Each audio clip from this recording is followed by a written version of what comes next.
And ultimately for Minnesota, this has to be like a move to accelerate things. Bring in Patrick Beverley. And I mean, you know, look, here's the when you get thing. new owners, you got to win.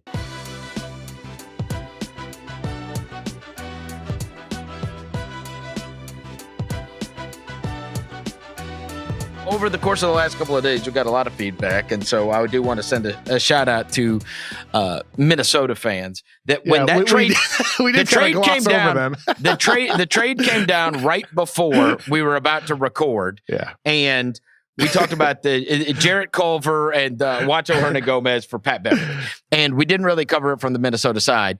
And I think in large part because we were talking about young prospects in the NBA and Culver, and the fact that he was the number 6 pick that they traded up to draft Jarrett Culver, and then by virtue of the circumstances, his loss of confidence, poor play, whatever you want to call it, you know, they spent free agent money on Malik Beasley. They drafted Anthony Edwards, number 1 overall. He's eventually, you know, not productive and at the end of a bench. A guy that was very highly thought of not that long ago, right? And my opinion was on the surface that, I mean, Patrick Beverley, I know what he brings to a team. I know that he is he's a $14 million backup point guard. And you hope that he has a profound effect on that team. I wonder, because I saw that what happened with Jimmy Butler, and make no mistake, they are cut from the same cloth. And so can he extract, you know, a level of fight and attitude or whatever, or is he going to become disenchanted with Towns and Russell and Anthony Edwards and those guys? We will see. Hopefully he can have a profound effect on that team. That being said, with somebody like Jarrett Culver has played less than 100 NBA games. And we just had this discussion about Terry Rozier. Now, maybe Jarrett Culver's never going to end up being any good. It's possible, right? Sometimes that happens with guys. But how many times have we talked on this very show about if we would have judged a guy through? And I was stunned. There was not one Minnesota fan that did not absolutely love that trade and could not be more. Even media was like, it was time for Culver to go. No doubt. Great deal by Gerson Rosas. And I'm like, bro, when you trade the number 6 pick within 2 years for a backup point guard, like, God, you can't get lower stock than that. Absolutely. You know what I mean? And by the way, like, you gotta respect Rosas for, you know, admitting it. We made a mistake. After 2 years, you're pulling the plug. And ultimately, I look at this deal for Minnesota, like, we know who Patrick Beverley is. He's been in the NBA for 9 years. We know who he is at this point.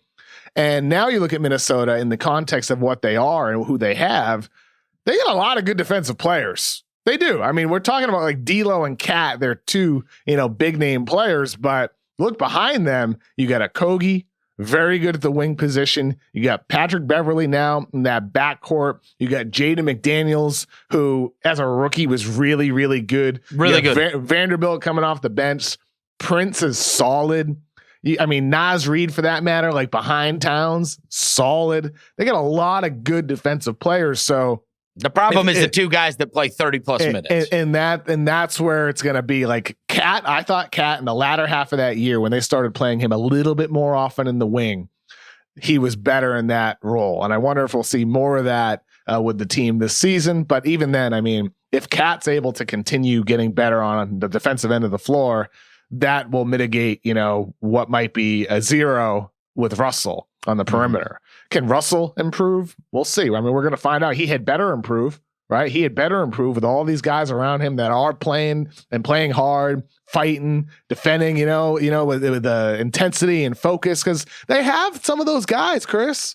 Yep. They do. It comes down to, can Cat get better? Can D'Lo get better? And if those guys do, and let's say Edwards also continues to improve, suddenly their team could start looking pretty good.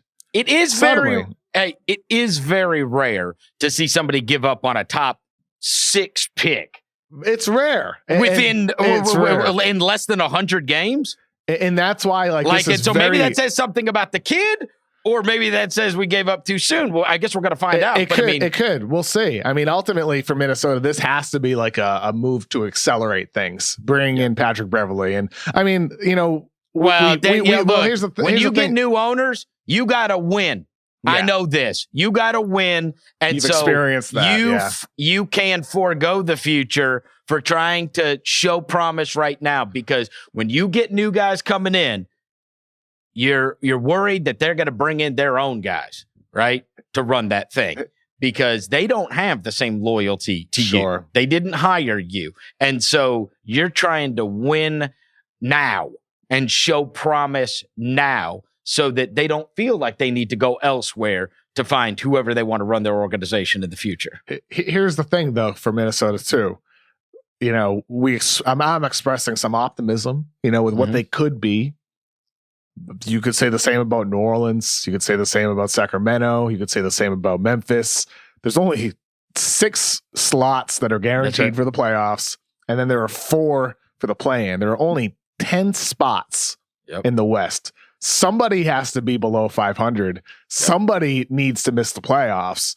And yet, you look at some of these teams that will miss the playoffs, and it's like, oh, geez, they're not bad. They're not bad. No, honestly, the only ones I think that are going to go into that season without the expectation of being in that top 10 are Oklahoma City and Houston. I agree with you 100%. I mean, everybody else in the whole conference.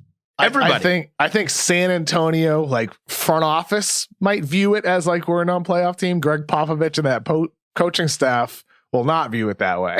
Oh, absolutely not. They fall into that category you're talking about. But I mean, that's 13 teams. That's right. That believe they have a shot to make the playoffs for 10 spots.